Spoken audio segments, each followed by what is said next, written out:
ఇలా ప్రోటోకాల్ గురించి మాట్లాడే మీరు ముందుగా ముఖ్యమంత్రి గారి ఫోటోను ఎమ్మెల్యే క్యాంప్ ఆఫీస్లో పెట్టిన తర్వాత ప్రోటోకాల్ గురించి మాట్లాడితే బాగుంటుంది.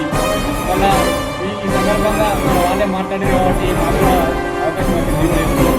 వాళ్ళ ప్రోటోకాల్ విషయంలో ముఖ్యమంత్రి గారి ఫోటోను ఎమ్మెల్యే క్యాంప్ ఆఫీస్లో తక్షణమే ఏర్పాటు చేయకపోతే ఇవాళ యావత్ సిరిసిల్ల కాంగ్రెస్ పార్టీ నాయకత్వం అంతా కదిలొచ్చి స్వయంగా ముఖ్యమంత్రి గారి ఫోటోను ఎమ్మెల్యే క్యాంప్ ఆఫీసులో ఏర్పాటు చేస్తామన్న మాటను ఇలా గంటపదంగా చెప్తున్నాం. ఎందుకంటే ఇలా మీరు చేయలేం వల్ల మేము చేయడానికి సిద్ధంగా ఉన్నాం. ప్రోటోకాల్ గురించి మాట్లాడడానికి మీరు చూపించడం వల్ల నేను అంటున్నాం కదా. మీరు ప్రోటోకాల్ పాటిస్తే మేము ప్రోటోకాల్ పాటిస్తున్నాం. ప్రోటోకాల్ పాటిస్తున్నాం. ఇక్కడ అందుబాటులో లేని ఇక్కడ ప్రజలలో తిరిగిన నాయకునికి మీరు ప్రోటోకాల్ ఇస్తారంటే ప్రజలలో ఉంటే ప్రోటోకాల్ ఇస్తారు. ప్రజలు ఇవ్వాలి ప్రోటోకాల్. ఇలా డీజీ ప్రోటోకాల్